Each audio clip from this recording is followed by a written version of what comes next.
Well, our political analyst, John Waggy, is back again. And this time we look at the all-important battle for the House of Representatives. And, John, you're one of the few people who think the House is still in play. Everybody has said, oh, we write off the House as a blue wave. The blue wave is getting broken up on the rocks of something or other. Tell us about your feeling. My feeling is, I think Jennifer's story reflected it as far as the Senate race. The people at the grassroots level seem to have more sense than all the collective punditry that goes on in Washington, D.C. and New York.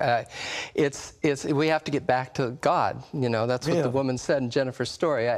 I think that in spite of the numbers, the generic ballot is overwhelmingly in favor of Democrats for the House of Representatives. But the generic ballot does not decide who keeps control of the House of Representatives. And so I think, for one thing, there hasn't been the turning that needs to happen before Election Day, but there are still 6 days left, 5 days left. People are voting even as we speak. But I think that the collective wisdom of the media establishment in Washington and New York was wrong in 2016.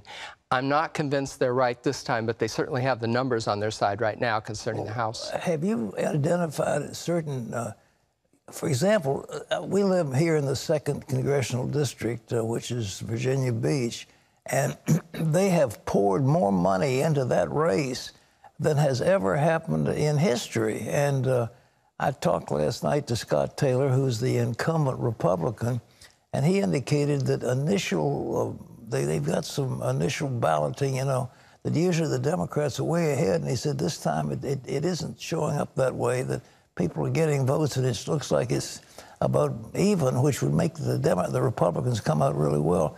What do you think? Are there any key districts that you've pointed out that might be in play that you want to talk about? Well, specifically, we've chosen 10 key districts, but they're not necessarily going to tell us the story. But these are districts that 9 of them are Republican held seats, either open seats vacated by somebody who resigned, or Republican incumbents struggling against the Democrat. Talk about a couple of them.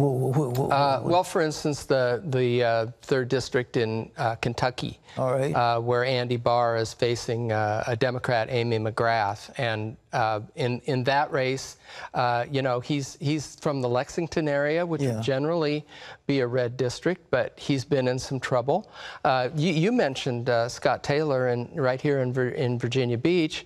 I've been struck by the flurry of negative advertising that we've seen, and the Democrats have poured a lot of money around the country into him.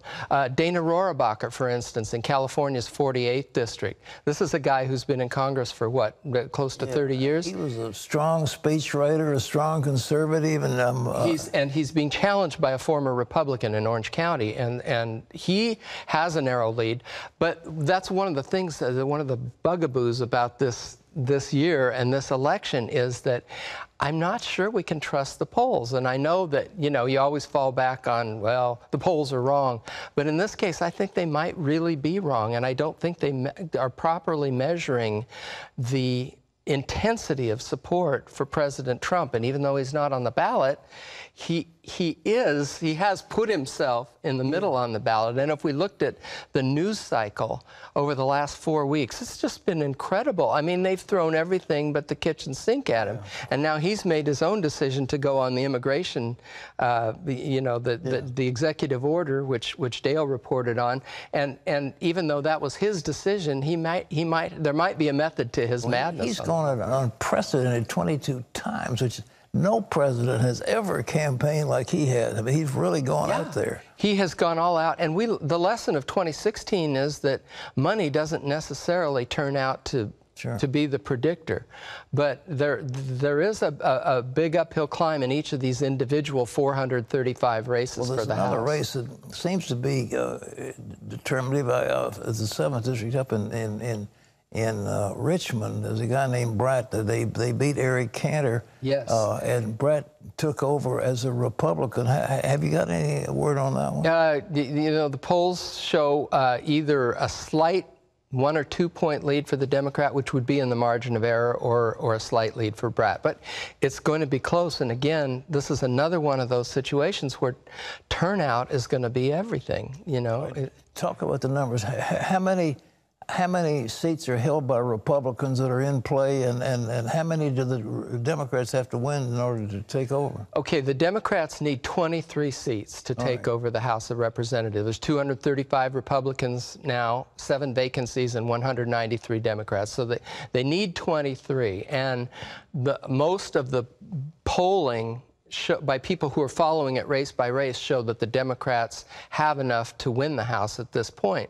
But these races aren't over. There's still several days left, and we don't know who. Well, you mentioned another one in California. There's a guy named Duncan Hunter, who's the son of the former congressman. Narrow lead in California right now. Well, 2 to 3 point lead. He's ahead by 2 or 3. He's ahead by 2 to 3 points. But these ones where they're behind by 2 or 3 points or ahead by 2 or 3 points, those can literally go either way. We mentioned Michigan and having to do with the Republican James is coming up so dramatically in Michigan, and other lesser offices the same way. Yeah, the state office for governor is showing the Democrat ahead, but the Republican had surged.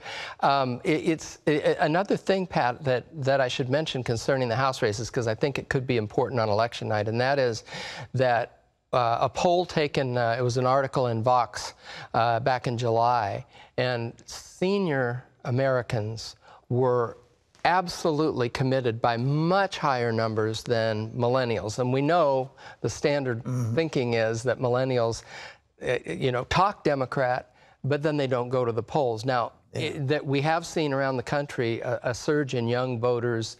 There's definitely been a surge in Democratic turnout in the primaries and that sort of thing. But the senior citizens I'm talking to, if they could vote twice, they would. I mean, and I think part of that is that there's kind of a laissez-faire attitude among younger voters about socialism.